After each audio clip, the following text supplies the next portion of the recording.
Cuando empezamos a estudiar lo que es las ondas, uno siempre se pregunta, ¿y cuál es la forma de repente de expresar o representar matemáticamente una onda? Para esto, lo que vamos a ver por acá es la función de onda. Lo que estamos observando es un pulso que contiene un punto P, en realidad contiene varios puntos, ¿no? Sino que nosotros hemos elegido un punto cualquiera, pues. Oye, aquí está su posición, tanto X como Y. Entonces, esto que usted observa debe tener una función, pues, el cual será un Y igual a un F de X. Y este pulso se está propagando hacia la derecha, con cierta velocidad, ¿eh? Yo te voy a preguntar acá. Pasado un cierto tiempo, el pulso se habrá desplazado por acá. Oye, pero esto se desplazó por acá, ahí está. Sin embargo, nosotros hemos considerado el mismo punto P. Oye, profesor, ¿cómo es posible que usted considere el mismo punto P sabiendo que la onda no transporta masa? Correcto, como se trata de analizar las funciones, entonces yo he elegido por acá el punto P y un punto P', vamos a ponerlo así, que tenga las mismas características. ¿Eh? Muy bien, entonces estamos eligiendo los puntos con las mismas características. Como él se ha desplazado, por acá voy a ubicar un nuevo eje de coordenadas Y' y X'. Entonces, este punto P', que tiene las mismas características del anterior, debe estar en una posición X'. Y de acuerdo al eje XY, ese punto P debe estar ubicado en cierta posición llamado X. ¿Y qué veo yo? Que de acuerdo al eje de coordenadas XY', este X' sí o no sería igual a X menos B por T. De acá, pues, el paso a restar y me queda esto. Qué interesante, ¿no? Entonces, ¿cuál sería la posición del punto P de las mismas características? Esa posición sería Y igual Y'. Pero este Y' es igual a un F de X'. Pero resulta, acá lo voy a colocar, que X' es igual a X menos B por T. Entonces voy a colocar que la función entonces sería X menos B por T. Entonces, esto es la expresión matemática de la onda, ¿no? Una función Y igual X menos B por T. Pero ¿te has preguntado tú qué ocurriría si la onda se propaga a la izquierda? Oye, si se propaga a la izquierda, la velocidad negativo. Y al ser negativo, menos con menos se vuelve más. Quiere decir que la posición estaría dado como X más B por T. Si yo reemplazo esto mismo en la función, lo que voy a obtener es que la función sería F de X más B por T. Qué interesante, ¿no? O sea, profesor, si se desplaza a la derecha positivo y si se desplaza a la izquierda, mira, derecha negativo y a la izquierda positivo. Oye, en general la función de la onda va a tener la forma siguiente, ¿ve? F de X más menos B por T. Qué interesante, ¿no? Pero toda función de onda siempre debe contener el tiempo y debe contener también la posición. Por eso que decimos que debe estar escrito en función de espacio-tiempo, ¿no? Ahora bien, ¿qué significan los signos? Ya hemos hablado anteriormente del signo, ¿no? Los signos positivo y negativo. El positivo se indica, o el negativo, esos signos van a indicar que la onda se propaga contrario al eje. Oye, contrario al eje. En este caso,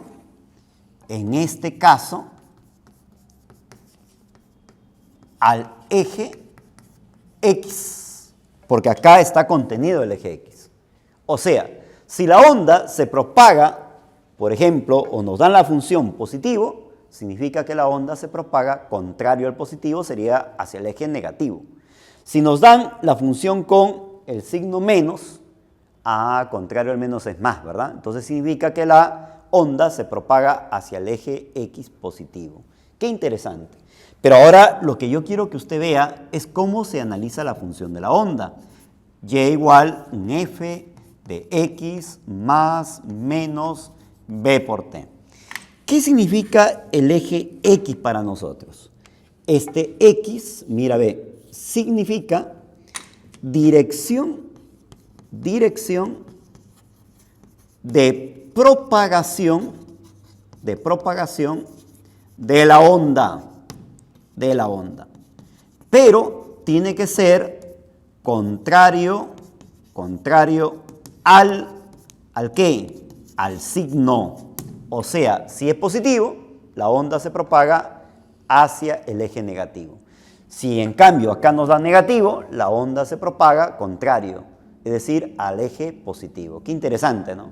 Sin embargo, el Y, este Y de acá que usted observa, ¿qué significa para nosotros el eje Y? Significa dirección, mira acá, dirección de oscilación de las partículas. Ahí está. Dirección de oscilación de las partículas. Ojo, esto significa que la onda se propaga en el eje X y las partículas están oscilando en el eje Y. Oye, si esto fuera Z, significa que la onda se propaga en el eje Z. Si esto fuera Y, la onda se propaga en el eje Y. Si acá fuera X, la onda se propaga, las partículas oscilan en el eje X. Si acá fuera Z, las partículas oscilan en el eje Z. Qué interesante, ¿no? Oye, entonces esta función es lo que va a contener justamente la expresión matemática de la onda.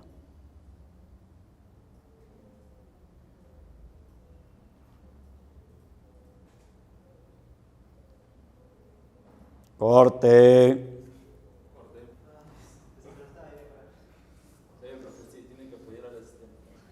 Hasta que hace ratazo me he detenido. No. Hasta que no sabía qué más hablar. Hasta que le cae malogrado con el signo. Ya me importa. Iba a hablar más, ¿no? ¿Cuánto demoré allá? Ahora vamos a ver la ecuación de la onda armónica. ¿Por qué decíamos armónica? Porque la ecuación va a estar expresado en términos del seno o coseno.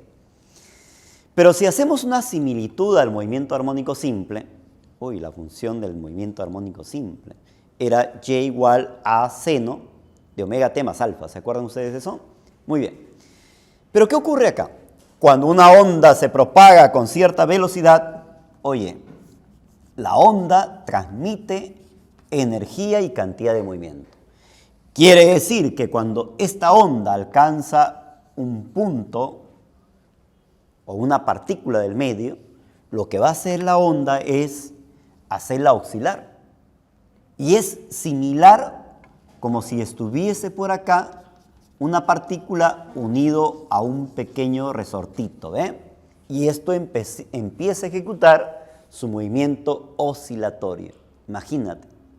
Ahora, ¿cuál es la expresión o la ecuación de la onda armónica?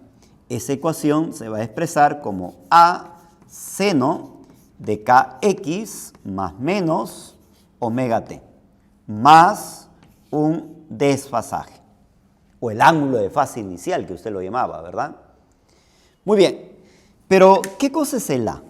El A es la amplitud de oscilación. Cuando esta partícula empieza a oscilar, va a ir hasta un máximo desplazamiento y un mínimo desplazamiento. Es decir, va a oscilar respecto de la posición de equilibrio.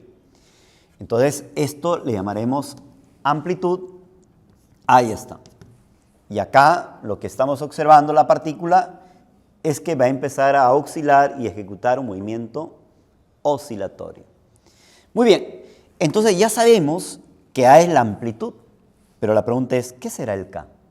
En realidad, esto de acá es un vector K punto X. El vector K nos indica, acá le voy a poner el vector K. Claro que esto es un producto escalar, ¿no? Este vector K nos indica la dirección de propagación de la onda. Dirección de propagación de la onda. Ahora, y su magnitud, ¿saben cómo se llama? Y su magnitud es el número de onda, que lo vamos a estudiar más adelante, ¿no? Número de onda. Esto de acá ya lo conocemos. Se le llama frecuencia cíclica. Y esto es el desfasaje, ¿no? O, como lo quieras llamar, ángulo de fase inicial. Ahora, fíjate acá, por favor. A partir de esta expresión, nosotros podemos determinar la rapidez o la velocidad de oscilación de la partícula. Y mira por acá. Acá tengo la expresión que es la ecuación de la onda armónica. Oye, a partir de esto voy a calcular entonces la rapidez o la velocidad de oscilación. Pero ¿cómo lo determinamos? Lo vamos a determinar como la derivada de la posición respecto al tiempo. Es decir, la velocidad de oscilación, ahí está, se va a calcular como la derivada de la posición respecto al tiempo. De la posición y, porque la partícula está oscilando en este eje. Muy bien, entonces voy a derivar. Pero cuando usted deriva, tiene que derivar respecto al tiempo. ¿Dónde está el tiempo? Acá está. Entonces, esta cantidad pasa a multiplicar. Y al pasar a multiplicar, mira lo que me sale. Me va a dar como resultado UA. Y en vez de colocar el seno, escribiré el coseno. Ojo, y acá viene KX más menos omega t. Pero mucho cuidado. Profesor, ¿y por qué mucho cuidado? Porque acá debes agregar el signo. Oye, acá dice más menos, por lo tanto acá debo colocar más menos. Qué interesante, ¿no? Oye, yo te pregunto, ¿se puede calcular la rapidez máxima? ¿Sí? ¿Cuál es la rapidez máxima? La rapidez máxima se va a dar en la posición de equilibrio. Y esa rapidez máxima, tú ya lo conoces, se calcula como UA. Y en una posición X, en una posición Y, o sea, en esta posición Y, se puede determinar cuánto vale la rapidez, ¿sí? Esa rapidez de oscilación se va a calcular como frecuencia cíclica, amplitud elevado, menos Y elevado. ¿De dónde lo hemos obtenido? Del movimiento armónico simple. Tú ya lo conoces. Profesor, ¿y qué cosa era este omega? Nos dijo que nos iba a decir. Se le llama frecuencia cíclica. Y tú sabes perfectamente que la frecuencia cíclica contiene la frecuencia de oscilación o la frecuencia de ondas. Esta frecuencia cíclica se va a calcular como 2pi por f. ¿Y cuál era la unidad? Radianes por segundo. ¿Y qué cosa es f? La frecuencia. Es la rapidez con la cual se registran las ondas por un punto dado. Claro que si usted recuerda acerca del movimiento armónico simple, la frecuencia mide la cantidad de oscilaciones por unidad de tiempo, que es algo similar acá, pues. Entonces, la frecuencia se va a determinar como la cantidad de oscilaciones. Pero déjame decirte que una oscilación completa es o equivale al paso de una onda. Por eso que decimos, está dado como la cantidad de ondas registradas por un punto por unidad de tiempo. Y para terminar, algo importante. La frecuencia de oscilación esto es muy importante, no depende del medio donde se propaga la onda, pero sí depende de la fuente quien genera la onda. Por ejemplo, si yo agarro una cuerda, lo estiro y lo agito ligeramente, estoy generando ondas con una determinada frecuencia de oscilación. Pero si yo hago esto mucho más rápido, oye, la frecuencia de oscilación aumenta. ¿Ve? Entonces, ¿de quién depende la frecuencia de oscilación? generador de ondas, en este caso yo que estoy generando las ondas. Y no depende de la fuente, no depende, disculpen, del medio donde se propaga la onda. Entonces, la frecuencia depende de la fuente y no del medio. Es por eso que cuando una onda va de un medio hacia otro medio, la frecuencia se mantiene constante. La frecuencia no cambia.